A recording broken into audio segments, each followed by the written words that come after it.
Me aloitetaan suunnilleen vuodesta 900 ennen ajanlaskun alkua ja lopetetaan suunnilleen 100 ennen ajanlaskun alkua. Sillä ajalla muinaisessa Lähi-idässä kukoisti sarja semmoisia isoja imperiumeja. Eli se pohjimmainen kerros on tämmöinen uusassyrialainen imperiumi. Ja sitten sitä seurasi niin kuin isoja imperiumeja useampia.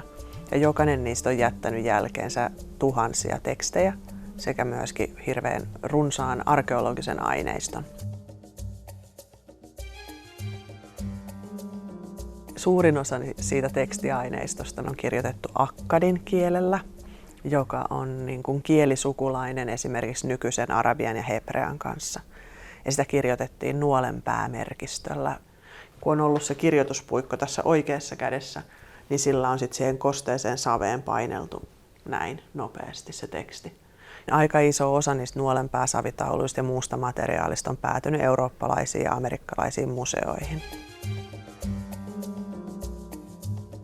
Helsingissä, missä meillä ei ole mitään niin kuin omaa valtavaa nuolenpääaineistoa tutkittavana, niin me ollaan lähdetty niin kuin miettimään asioita sitten vähän eri lailla. Että okei, että mitä tälle datalle voisi tehdä, mikä meillä on jo olemassa. Kun tauluja on saatu digitoitua enemmän ja enemmän, niin nykyään yhä useammin on mahdollista tehdä joku tietokantahaku, jolla voidaan sitten vähintään löytää pienehkö joukko tauluja, jotka todennäköisesti liittyy siihen haluttuun aiheeseen. Assyrian aikakaudella niin on hyvin keskeistä se, että kerrotaan tällaisista sotavoitoista ja kerrotaan siitä, kuinka on valloitettu vieraita alueita. Ja usein valloittajakuninkaat pakkosiirsi ihmisiä taloudellisiin tarpeisiin, mutta myös ihan rangaistakseen vaikka kapinoinnista. Veroja ei kyllä mielellään maksettu, eikä myöskään sotaan kovin moni ollut halukas lähtemään. Pyrittiin palkkaamaan ihmisiä sijaisiksi. Puhutaan yhteiskunnasta, jossa oli paljon köyhyyttä, niin aina löytyi niitä, jotka oli valmiit sitten lähtemään sinne vaarallisellekin sotaretkelle. Tämä on koottu tämmöisestä tuhansien lähdetekstien materiaalista ja sieltä on kaivettu esiin tieto siitä, että ketkä oli toistensa kanssa tiiviisti tekemisissä. Ja me täällä nähdään näitä erivärisiä pisteitä, ne on ihmisiä.